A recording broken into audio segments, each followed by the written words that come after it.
Hold the lift. Good evening, First Officer Keegan. How has this Emperor-blessed day been for you? Nothing but barrels of sunshine and amasec, dear sister. Deck 6, Sector 85, if you'd be so kind. I just got out of my daily briefing with our dear captain, and the commissar came up. She's not exactly happy, but what else is new? Captain Verletta? She seemed in good enough spirits last time I spoke with her. Spirits are the operative word. Huh? Don't worry about it. She definitely doesn't. That datapad is written in all capital letters. Is that the way you normally write memos? No. Strange. At the end of the day, I prefer to write down what's said in the way it's said. And since I can't paint the words on the side of the ship, this is the best thing. Do you mean she yelled at you? Something of an understatement. Yelling for her is somewhere between a whisper and writing a note for most people in terms of volume. Ever heard of the noise marines? Yes. Ah, you get it then. I'm on my way to see the commissar. Is he in a good mood? I do believe so. Not for long. Why? Captain Varletta has given me a message to relay. Primarily because she can't seem to remember how to use the Vox. I am to inform him of the captain's displeasure. Oh, First Officer, it certainly can't be as bad as all that. You are the boil on the armpit of humanity. You're about as interesting to listen to as the last post binge. It's that bad. Thrilling, in fact. It's going to be great in my autobiography, next to the 4 or 5 times a day I clean up her vomit from the chair she either sleeps, slumps, or gets sloshed in. Be nice if she did something commanding every once in a while, but beggars can't be choosers. I get the idea you don't like it on this ship, Commander Keegan. You're the first officer of a Dauntless-class destroyer. What can be so bad? Let's put it this way. I have dreams of herding cats. They are wonderful dreams. But I don't have someone who smells like a bum, who got lost for 5 years in a liquor factory yelling in my face about things that are her fault. And I don't have random people showing up uninvited to, quote, visit the commissar. Commissar, I demand... Oh, no. Hello, noble blood raven. Speak of the devil. First Officer Keegan, is the reliquary locked? You're assuming we have anything worth stealing. You're not wrong. Excuse me, I think I'll just be going this way. Oh, my itch. Glorious to see you, sister. You seem ill, noble Astartes. Why are you trembling? And where did you come from? Well, you know, Dust everywhere. Why am I in an elevator? Tell me, noble space marine, why does our lovely sister think you are a blood raven? You're not a blood raven? Dear sister, this is Isaac Araman. Are a what? Are a man? Run. It excites me. Elevator. That sounds like a you problem.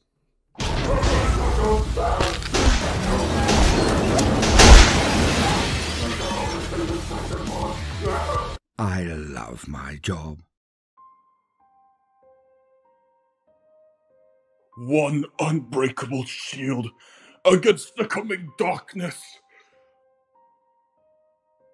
One last blade, forged in defiance of fate. Let them be my legacy to the galaxy I conquered. And my final gift to the species I failed.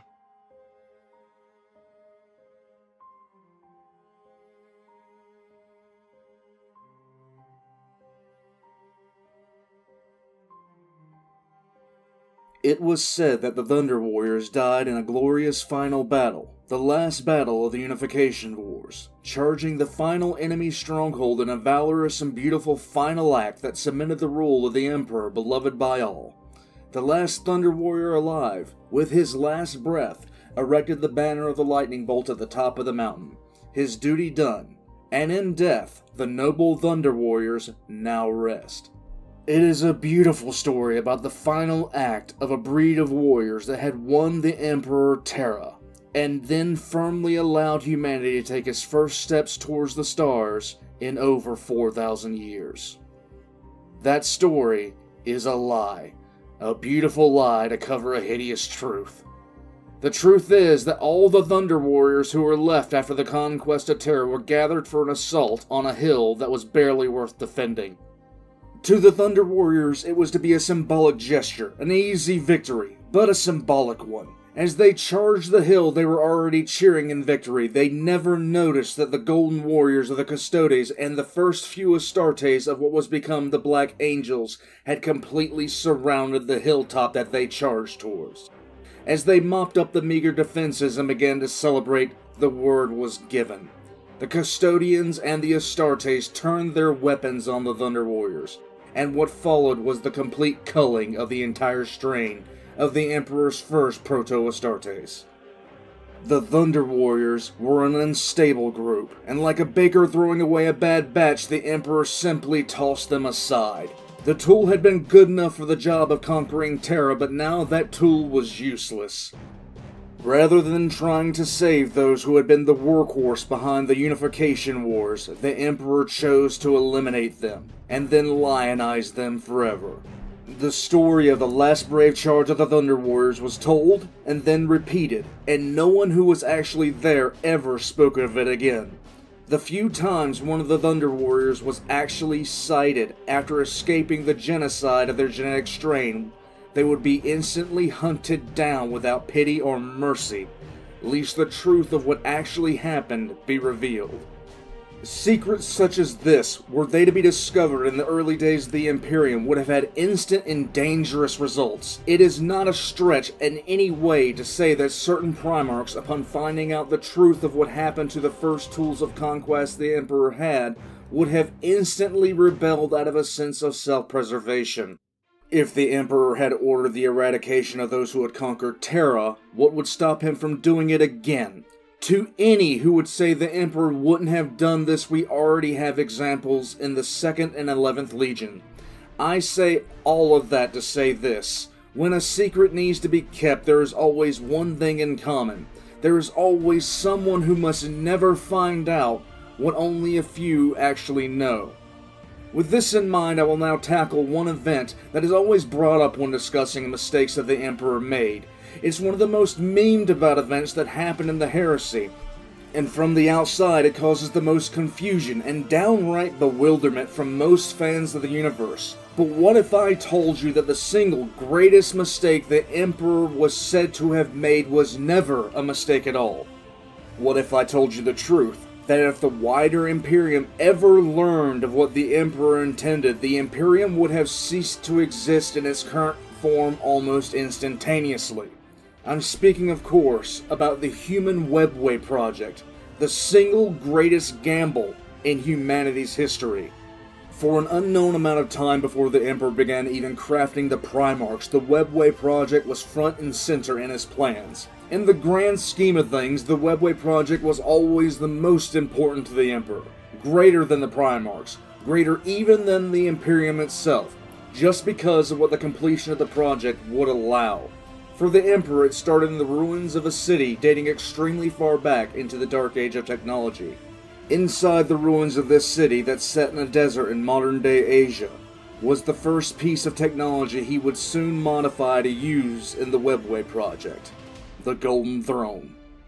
When most people picture the throne in their mind, they picture the Emperor sitting on a literal golden chair. The truth of the matter is that the apparatus of the Golden Throne sits on top of a massive warp gate. In fact, the warp gate is so tall that a Warhound Titan could comfortably walk through it upright with no danger of clipping the sides or the top.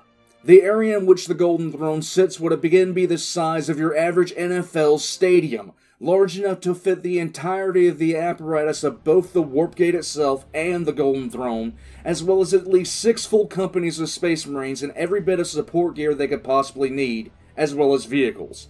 All of this was underground beneath the Imperial Palace. The planning and execution of the Webway project was carried out entirely in secret, and the only one who actually knew of it that was allowed to actually leave the project site was none other than Malcador the Sigillite. An entirely new order of the Mechanicus was created by the Emperor himself, named, quite poetically, the Uniters, who worked tirelessly on the project. As the Great Crusade expanded, part of the process was the search for more technology to be used in the development of the Golden Throne, leading to discoveries such as a less powerful version of the Golden Throne known as the Dark Glass. The Dark Glass apparatus was used as a testing board for all the technologies that would later be installed in the Golden Throne itself.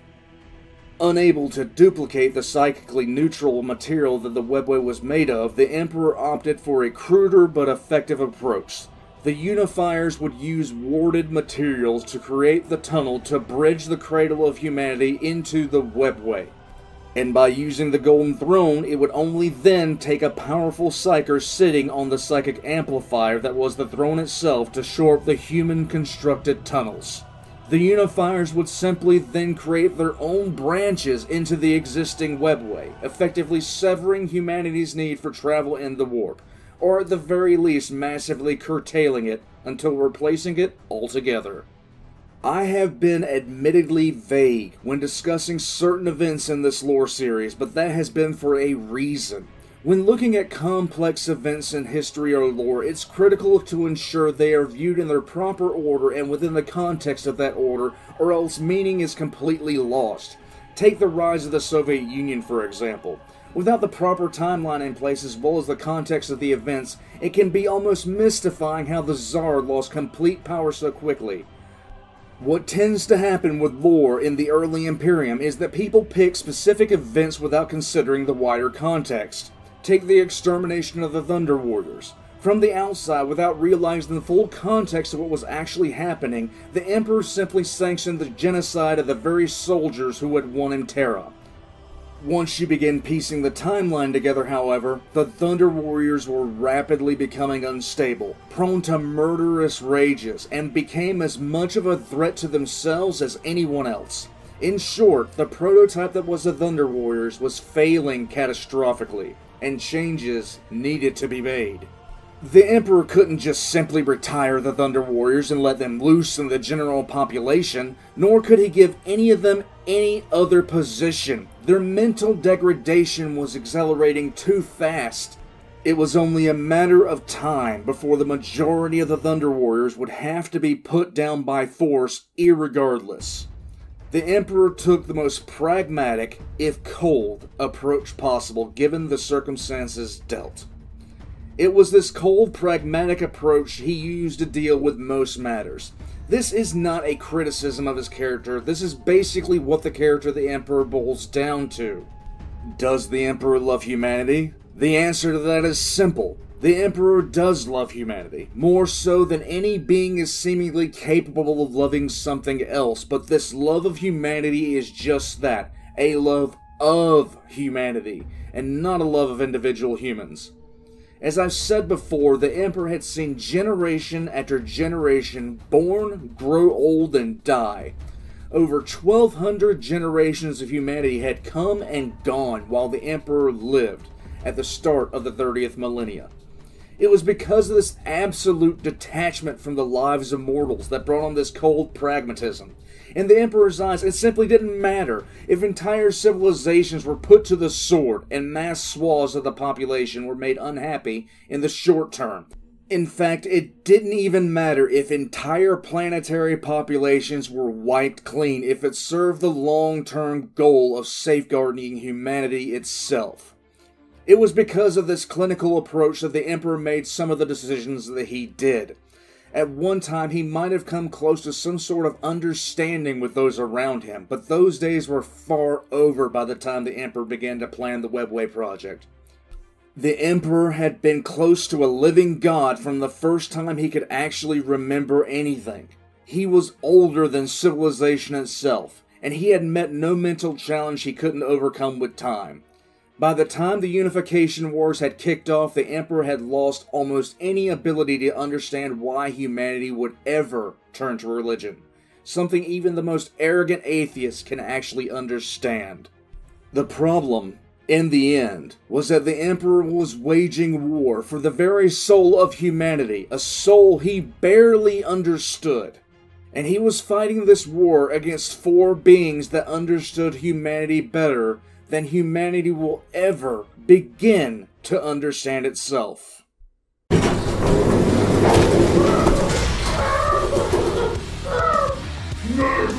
You owe me! I haven't given you your proper blessing, noble Space Marine. Commissar, your friend Araman is here to... well, apparently he's here to get brutalized by an angry sister of battle. I'll just be having a seat here. Why? Because I'm sitting down here. I'm not sitting up there. And in my position, I'm in need of some cheap entertainment. Alright, but I'm doing a Voxcast.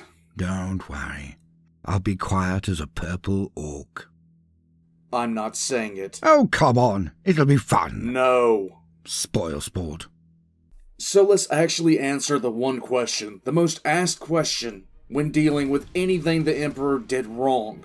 Why did the Emperor not tell his sons, not even Horus or Magnus, about the Webway project? The answer to this comes from the one thing the Emperor actually did understand better than anything else: power. In the fledgling Imperium, there was a single organization that held absolutely no military might. Any economic strength was utterly meaningless, and it had next to no political aspirations. It was, in every single way, an organization that could have been dismissed as defunct and meaningless, except for one simple thing.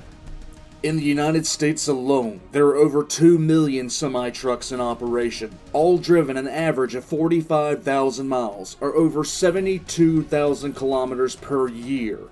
68% of all goods are transported by truck, and if you were to average out the weight of goods delivered, it would average out to over 60,000 pounds for every American alive. If, for any reason, the trucks stopped moving, it would only take a day for hospitals to run out of basic supplies, and the mail service would shut down nationwide. Fuel shortages would begin to immediately appear. Manufacturers that operate within a just-on-time model would begin to fail. Within 3 days, almost every major city would begin to experience food shortages. Banks wouldn't be able to process transactions. Within only 2 weeks, the clean water supply in most cities would be completely gone. These timetables do not take into account population panic in the face of whatever event led to this. Most cities, bereft of the constant supply, would devolve into absolute anarchy within days. Violence would be the order of the day over basic food items that cost less than $1, and water would be worth its weight in gold. Now take what I just said. Instead of 68% of all goods being delivered by the same trucks, make it 100. Now take every truck driver in the United States and organize them into several tight, cohesive groups, like a family. Now take all of those truck drivers and give them a singular, unique trait that only they will have, and this is the very thing that allows them to drive those trucks in the first place. No one else can learn how to drive the trucks. You are either born with the trait to drive those trucks, or you are not. And if your family should ever decide that they want to prove a point, you simply sit in the driver's seat and go nowhere. Now you can begin to see and have a rough idea of the pure and unadulterated power of one small group within the Imperium called the Navigators, and their houses, the Navis Nobilite. The Navigators were the only ones possessed with the capability to guide ships through the hellish landscape known as the Warp, possessing a third eye that could see into the Immaterium and safely pilot through. Without the Navigators willingly taking the ships of the Imperium through the Warp, the Imperium would literally vanish in a solar week as entire sectors unraveled. And the biggest problem is, they know it, and always have. If an organization possesses the only means to keep yourself and your family alive, and they offer even a harsh price, you will pay it, and gladly. The Navis Nobilite, even though hated for being psychers, and feared for their mutation, were at a point beyond essential to the Imperium. Beyond vital. With nothing more than a few well-paid bodyguards, and with the fee they charge, The Nobilite were a non-factor in political, economic, and military affairs. But in reality, they held more power than the Emperor himself. The Emperor could dream of a galaxy-spanning imperium all day, every day, for 100,000 years. But without the Navigator houses, it would only ever be just that, a dream. Another organization within the Imperium would be the Astropaths, psychers who project their minds across time and space, but they are actively suppressed, mainly because there are so many of them that could be used. But they also had the ability to read the thoughts of those around them, and would often do so almost accidentally. While the Navigators may or may not have been able to read the thoughts of those around them, the standard run-of-the-mill Astropath most definitely could. And should even one of them have discovered what the Emperor was doing beneath the Imperial Palace, the entire of the Navis Nobilite would know within the week, and all it would take was one stray thought, one unguarded side note in a single mind. This is why the Emperor didn't tell Horus, or Magnus, or any of the rest of his sons about the Webway project. He understood power, and he understood what others would do to protect that power. The Webway project wouldn't just be a side note of interest to the Astropaths and the Navigators. It would be an extinction-level threat that would demand an immediate and drastic response. The Webway project would strip the power of the Navigator houses away within the first instant of the first warp gate being activated, and what power the Astropaths had as well, leaving both organizations at best sundered, at worst at threat of extinction. The Navigators would instantly parallel themselves to other abhuman or mutant populations that had existed within the Imperium, and what had happened to them the moment that their usefulness had run out. The Thunder Warriors who won Terra, extinct. The Selenar who had mass-produced the Astartes, all but extinct. The Astropaths themselves were brutally conditioned to prevent the danger of one of them turning rogue, with the possibility of being rendered completely obsolete at worst, or having their power halved at best. The Navigators would have only one choice in front of them. The rebellion of the Navis Nobilite would be the most bloodless from a combative stance in history. They would simply do nothing. The Emperor, if he wanted to save his Imperium, would have no choice but to meet the demands of the very thing that currently held his empire together. And when I say the Emperor would not have a choice, I mean exactly that. Unlike any other organization that existed, there was simply no backup plan or fallback in the case the Navis Nobilite stopped working with the Imperium. And again, the Navis Nobilite knew this very well. Of course, the Emperor could put their lives under threat, but the chances of that working are very slim to non-existent. An individual Navigator might cave, but not the majority, and based off the earlier treatment of abhumans whose usefulness had run its course, the Navigator houses would not be swayed on this. It is the very definition of a no-win scenario for the Emperor. Keep it secret from everyone, or risk the project becoming known to the very people who you are attempting to supplant in power. Killing them is not an option if they rebel. Threatening them is pointless because if you get what you want, they will probably just die anyway. At the point the Navis Nobilite finds out about the Webway project and it becomes a serious threat, the organization would throw the only card that it had to play. Sit down and do nothing. And it would have worked, because the second the Nobilite refused to guide the Imperium's ships, the Imperium would have a month of continued existence at best. It's clear that the Navis knew that the Emperor was attempting to do something to ease the reliance of the Imperium on them. They had attempted to destroy the technological artifact known as the Dark Glass, but while they might have had their suspicions, they did not have rock-solid proof, and they certainly didn't know how close the Emperor was to completing his project. Even though they were feared, even though they were hated, the rebellion would have been a public affair. This is why none of his sons knew, not because he didn't trust them completely. It was because he knew the risk.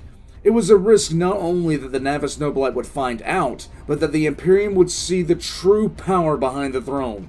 It was not the Space Marine legions, nor the massed might of the Imperial Navy and Army. It was in a small group of mistrusted and hated abhumans. If the Navis Nobilite had discovered how close the Emperor was to cutting off humanity's need for the warp, and had staged a rebellion, there was very little that could have been done about it, but the consequences would have been staggering. The Emperor's image would have taken a very serious and public blow that could have proven disastrous for his leadership of the Imperium. Even the betrayal of Horus would have paled in comparison, for while one was against a powerful military target that was bent on the Emperor's death, the very war which turned him into a messianic figure, the other would have destroyed the image of absolute power that the Emperor possessed. The Navis Nobilite, in playing their only card, would have been fully capable of increasing their own power and influence titanically. In fact, the only reason they don't do so now and did not do so then was because, strangely enough, of their public image. They are hated and feared, but they are content to be left alone and sell their abilities to the Imperium for a fee. However, if they were placed under threat of extinction, which the Webway project was an existential threat, they would be justified in reacting regardless of how anyone felt. There would be no Imperial cult as a result. There would be no God Emperor of mankind.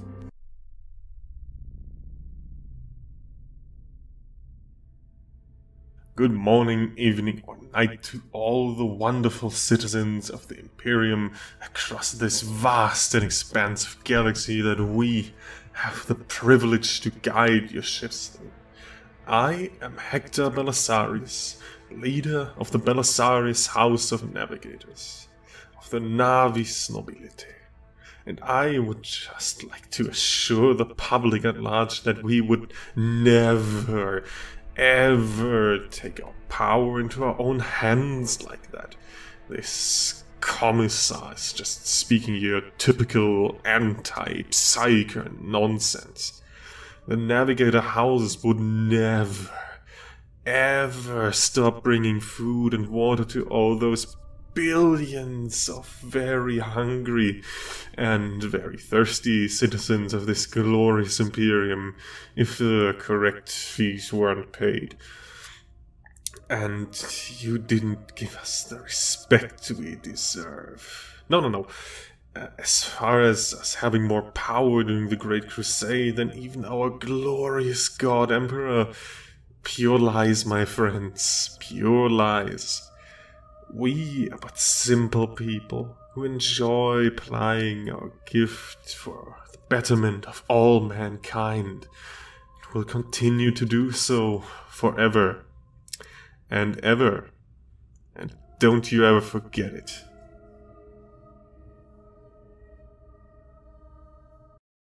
One Primarch did find out about the Webway project on his own, or at least he had an educated guess. I covered the destruction that Magnus had caused in my last Voxcast on this subject, but what I did not cover was the effect it had on the Emperor himself, besides his confinement to the Golden Throne. When I talk about how the Emperor both viewed and used his sons as tools, there are some that critique my reasoning. Often it is cited how the Emperor behaved in the later stages of the Crusade. He was sentimental, and he was often portrayed as downright merciful and loving. How can a man who viewed his creations as tools be at the same time the same emperor that began expressing such hopeful pining that his son would return to his side? Alright, who's calling me on the Vox? Commissar, First Officer Keegan? could you come down to the 12th cargo hold, please? Does this concern the What do you space... think it concerns, Commissar? Very well, be down in a bit. I've said this in a previous Voxcast, but it's appropriate here, so I'm going to repeat myself. It is said that when you make a profound mistake, or in this case mistakes, there is a moment of clarity that roots you into the place in which you stand, a moment that shocks you to your very core. In that moment, you understand that you have erred, and now you will be made to pay for your mistakes. The Emperor had watched as Magnus brought everything he had been working for millennia crashing down in his face, and was now, for lack of a better term, imprisoned on the Golden Throne without any hope of escaping. For months he hadn't slept or even rested, his entire will bent toward holding back the tides of demons that could spill through if he stopped for even a moment. It was painful, agonizing even, enough to elicit screams of pain at times from the master of mankind. Why does this hold any relevance? It is only when we as humans are dragged down that we gain any real perspective. It's only when we fail and can't fix what has been done that we experience true regret. Regret is as powerful as a prison, and at that moment the Emperor was facing his prison, an eternity of pain and hardship, just to keep the species that he loved alive. One thing that is not shown is the immediate aftermath of Magnus destroying the Webway project, and the importance of those 5 minutes cannot be overstated. I can only imagine the thoughts that race in the Emperor's mind, the sudden realization of what had been done and what he must now do. I can only imagine the first waves of pain, the way his fingertips would have gripped the sides of the Golden Throne, the first true grimace of concentration. Envision it yourself. See the arcs of electricity flaying around the workings of the Golden Throne. Shouts of the Unifiers and the other mortals who were working on the project, trying to find something, anything that would in any way salvage the damage that had been done. For only a moment, I can imagine the Emperor as he felt the full weight of the warp pressing against his mind, opening his eyes. I can imagine the looks he gives easily because I've seen similar expressions before. Someone in pain, who doesn't think they will ever recover, who is suddenly and brutally coming to the realization that somewhere, somehow, things have gone horribly wrong, and there is absolutely nothing that can be done to fix it. Then, in the back of his eyes, as he looks at the ruin of his entire dream, I imagine I would see the first flicker of true regret as well as bitterness. And speaking of bitterness... Commissar, I put up with a lot on this ship, and I don't ask a lot, do I? No, you don't. What's that sound? Do I instantly call the Inquisition the second I hear you're playing Battle Mace 40 million with Perturabo? No. Do I lock down the entire ship when random traitor Astartes just pop in at random?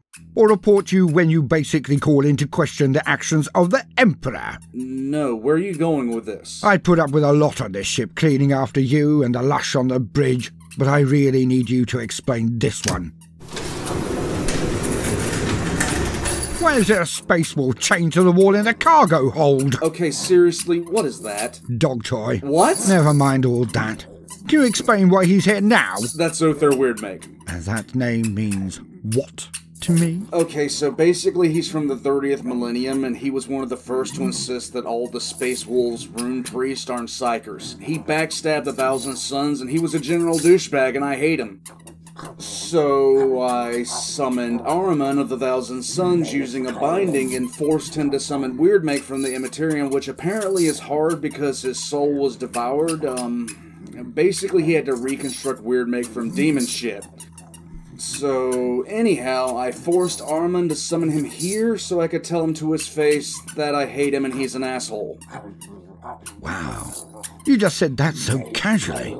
Do you even have a grasp of how much was wrong with that statement? Basically. Okay, seriously, he's way too happy right now and I can't stand it. I'm leaving. I'll be back later. Well, what do you want me to do with him then? How about you feed and water him and then take him for a walk? Very funny.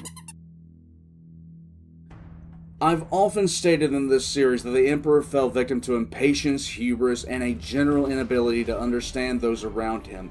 In no way are the last two more clear than in his final dealings with Magnus the Red.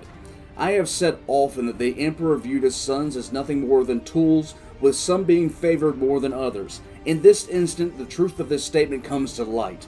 The Emperor, even though he communicated psychically with Horus multiple times, did not try to redeem Horus or try to bring him back into the fold.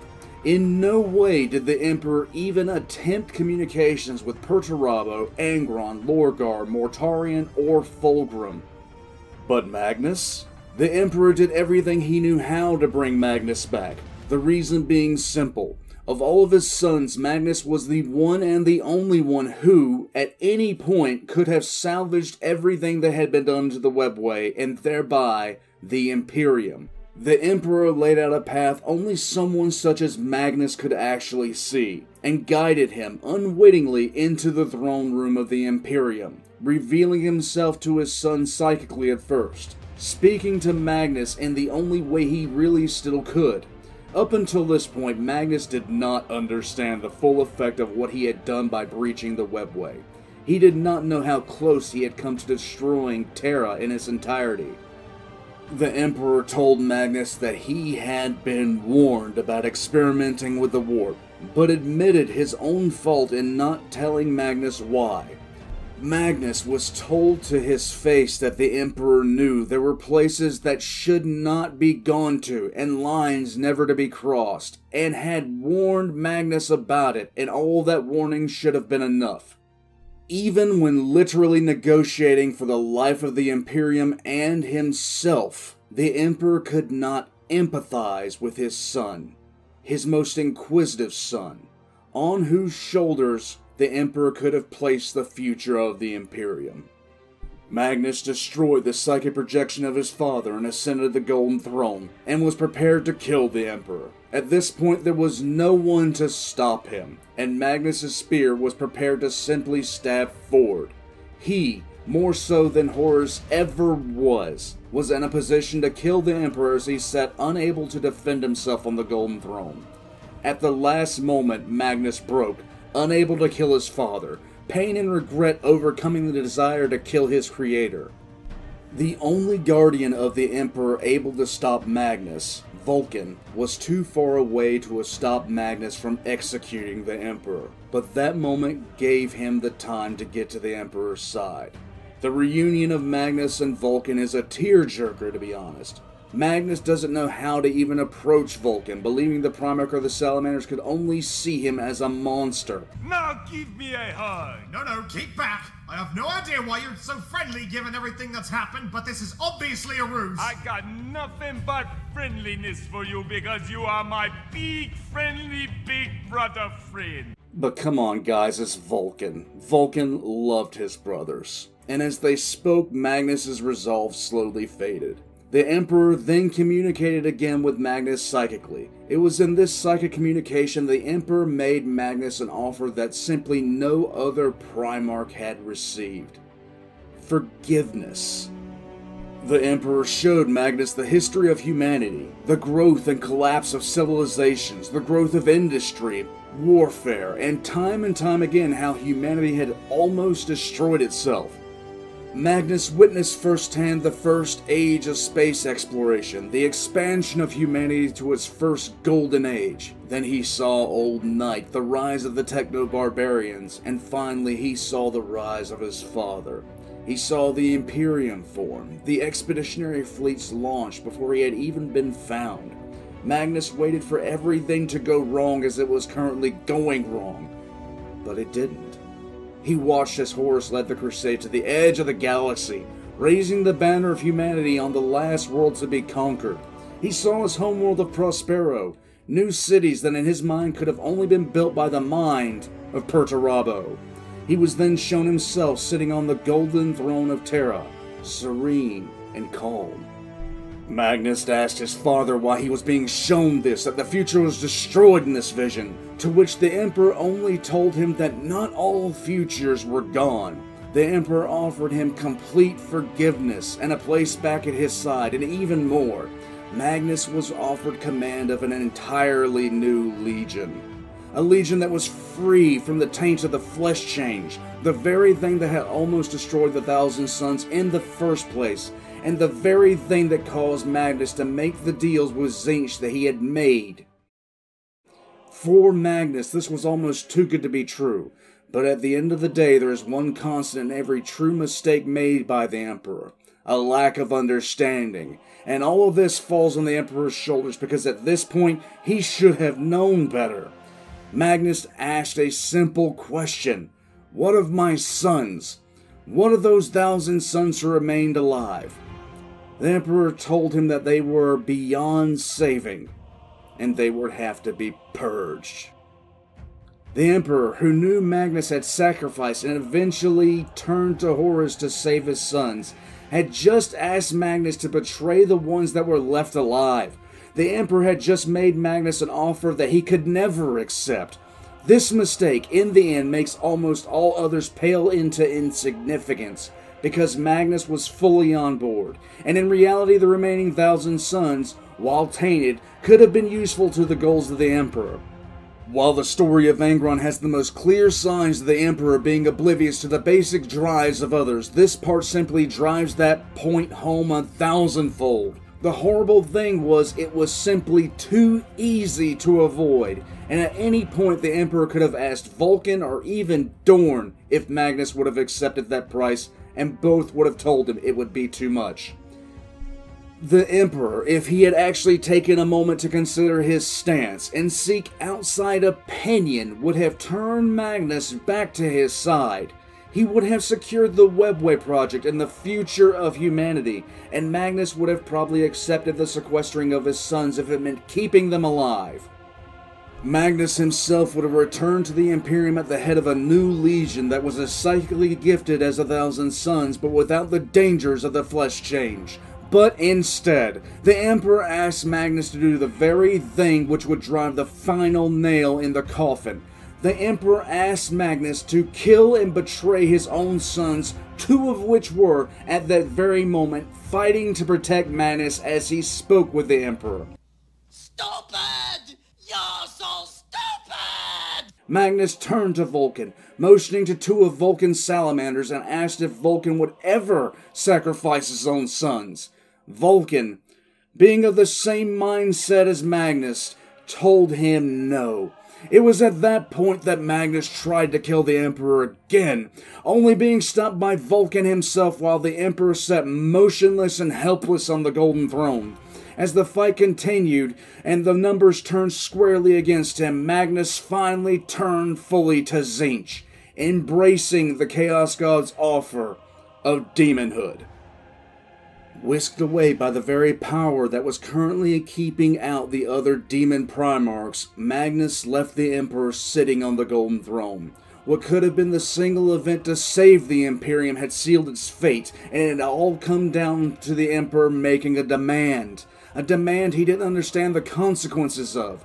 Rogel Dorn would have known perfectly well that Magnus would not betray his sons. Leman Russ could have told the Emperor the same thing. And Vulcan was preparing to defend the Emperor even as Magnus asked him if Vulcan would be willing to betray his sons. Any one of them could have told the Master of Mankind the truth and would have done it gladly, but it's not clear if they were even asked, and even if they were, it's clear that their words were not heeded. It would be easy to chalk this up to a writer putting themselves into a corner and needing something to get them out, but this is the Emperor of Mankind's character that we have witnessed on multiple occasions. The Emperor had sacrificed his sons. He had sacrificed the Thunder Warriors. He had sacrificed billions, if not trillions of lives, including 2 Primarchs, 3 if you include Angron, in the pursuit of his goal of a unified humanity. He did view the purging of the 1,000 sons as a regrettable act. Regrettable, but needed. To the Emperor, the Space Marines and even most of the Primarchs were nothing more than pieces on a board to be used and discarded if need be. But to the Primarchs, most of them in any regard, the Space Marines were their children, their blood, close advisors and confidants. If Magnus was as old as the Emperor and had seen as many generations of humanity come and go, Magnus would have accepted the Emperor's offer and sacrificed 1,000 sons. Magnus would have had regrets, but he would have done so nonetheless. Magnus lacked the Emperor's perspective, but the Emperor lacked empathy entirely. Any empathy the Emperor might have possessed had been deadened a long time ago, and to him, who had seen 1,000 civilizations die, the sacrifice of 1,000 sons was very little. The Emperor couldn't see that to Magnus, that sacrifice meant everything. Okay, I'm going to just step in right here. You're about to bring this Luxgust to a close and not talk about it, aren't you? Wow, what happened to what happened to you? Your glorious first officer informed the weasel of who I was, and she... well... So should I comment about the pipe sticking out of your... no, and thank you.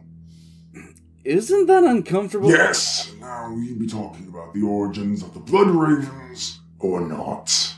Well, I was gonna let it go considering. Do you need help with that? It's being broadcast now. Yes. So the entirety of the Imperium knows that I have a pipe in my... I should kill you. One or two tugs. No! Now talk about the Blood Ravens! Okay, fine. One of the more mysterious chapters as far as origins go has been the Blood Ravens chapter, a chapter that has held a high percentage of psychers within its legion. Speculation about the chapter has gone back and forth down the line, breaking down color schemes, heraldry, all the way down to their battle tactics and formations.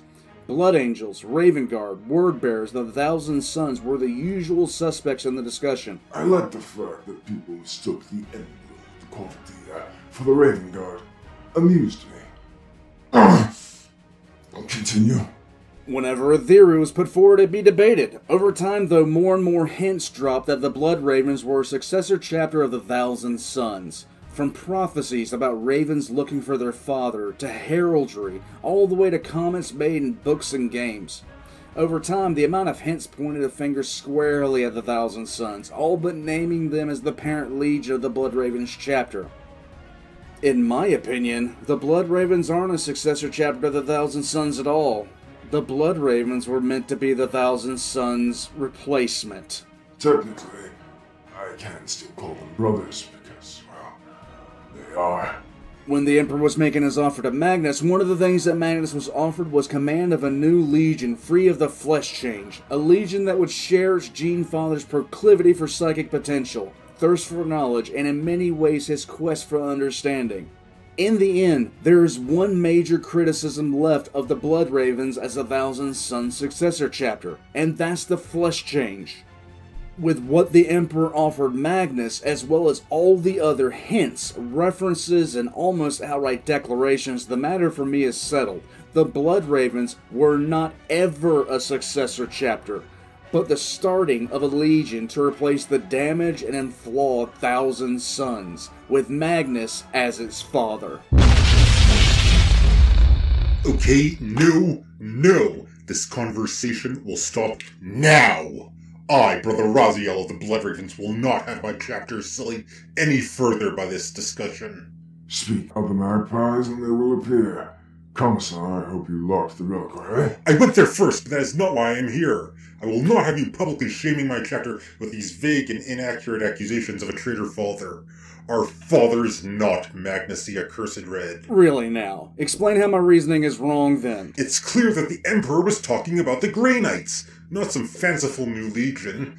Every description of the Grey Knights speaks to their intense training and mental fortitude. And how do you know about the Grey Knights exactly? I found a book about it, but that's not important. We are simply not the sons of Magnus, no matter how you slice it. Oh, well then, tell me, who is your daddy? Son of Magnus says what? What? Bring by the gods, my ass! Keep speaking and I will use the Club of Shiza to eliminate you! Where did he get that pipe? Oh my god, how did he get that pipe? This is not a pipe, it is a sacred relic of my chapter, and you will cease your heretical claims against me and my brothers this instant. What'd you call it again? It's the Club of Shiza, a holy relic blessed by the Sisters Hospitaller in their struggle against the foulness of the 1,000 Sons, gifted to us so that we may fight on in the Emperor's name. He literally just yanked that out of my ass. He never moved, and he stole my dignity. By the gods, I hate being around you, Commissar. I'll have you know that we are not and will never be related to you, foul sorcerer. To say that all the hints and suggestions of your sons of Magnus are true, plenty of Space Marines have a high amount of librarians. None as high as yours. Accurate. That's just a coincidence. We're also not the only ones who don't know who their Dream Father is. Consider it a blessing.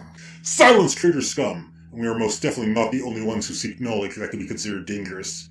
We only seek it so that we might understand it. Oh, how interesting. Next you're going to tell me that you're also not the only ones who use warp spells to teleport yourself to the site of this Loxcast. We can't be the Sons of Magnus. It's impossible, and I tire of you insinuating that it is, traitor. I don't get tired. I've been up for 6, 7 days now? And frankly, now that I begin to think about it, it does make a great deal of sense. His legion has a higher than normal quantity of psychers. They seek dangerous knowledge, and perhaps a tired, cranky kleptomaniac might be onto something. Armand, she hates that one more than any other. Oh, I see. It's so obvious. What? What do you mean? Yes. Armand? What do you mean? Your father is... Knowledge is power, guard it well. Knowledge is power, guard it well. Knowledge is power, guard it well. Lorgar. A little dead bitch said what? What? And now a word from our sponsors. Hello, maggots. I am Armin of 1,000 Suns. Do you tire of blood ravens breaking into your reliquaries and other locked spaces and taking what isn't theirs? Well, then try Hospitaller Runaway. Die, you piece of shit, die! Like you, I spent all my days and nights wondering how I was going to keep the magpies out of the Black Library and away from all my newly acquired books. But then I discovered that just mentioning Lorgar around the Sister of Battle took all my problems away. Back, you demonette! Give me back my rosary! So call now. First 7 chapters, get a copy of my latest book, Fuck You, Dad, where I talk about my experiences. Armand, that Blood Raven already has a copy of that book in his hand. You bastard! The Webway project was to be the crowning achievement that would usher in a new golden age of mankind, a symbol of power that would secure humanity's place in the cosmos. It was a centerpiece of the dream that was the Imperium, a symbol that would have brought security and prosperity to every world of humanity. It would have ended the reliance on the warp for humanity, saving its soul in the process. The Golden Throne was meant to be the purest symbol of absolute victory. The Emperor had flaws, several of which I have gone into in great length. There are things that to us would have been obvious that he could simply not see or would not see. Simple emotions and motivations flew over his head. It's said that for the Emperor, every day now is agonizing as he sits on the Golden Throne. It is said the pain is so much that for anyone else, it's simply unbearable. He bears the psychic pain of being held rigid, rotting, for so long in that throne. He bears the psychic pain of constantly waging a ceaseless war against the beings that would flood through the warp gate and overwhelm Terra should he slip for even a moment. But I believe he bears a far greater pain. The greatest symbol of humanity's triumph has become the symbol of its last hope. The icon of an empire that was to be built upon atheistic principles, which is now a symbol of religious fanaticism. It is the worst form of insult for the master of mankind to be bound to a throne of gold, twisting in agony, chained only by his willpower to hold closed a door that he himself opened. The Webway project was to be the Emperor's greatest achievement, but even now the Emperor sits only feet away from the site of one of his greatest failures. Regret is an emotion that is capable of shredding sanity, dragging a person down into the darkest pits of depression imaginable. I can only imagine that in the 10,000 years the Emperor has sat on the Golden Throne, with his custodians standing their quiet vigil around him, that he has replayed the last time that he spoke with Magnus through his head countless times. In those moments, surrounded by his companion and custodes, but always truly alone, I wonder if the Emperor looks back and remembers the moments before and during the Crusade where a kind word or even an attempt at understanding would have moved mountains.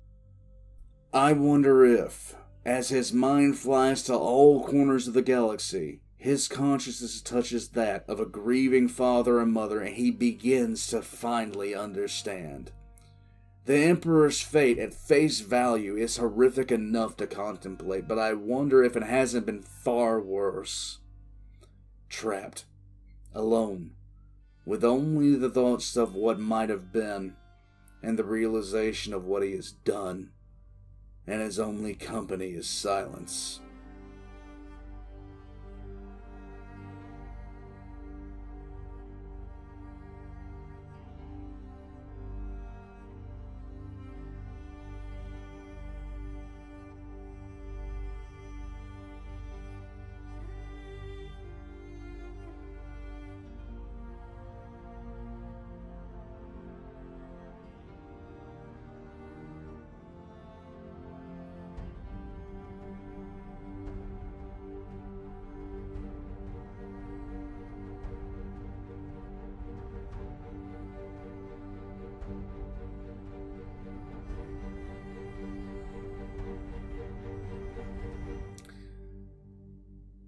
Voxcast is finished.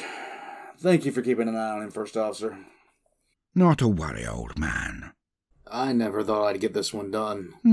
Well, now I have other projects to work on. Well, no matter what, Commissar, do try to make some time for fun.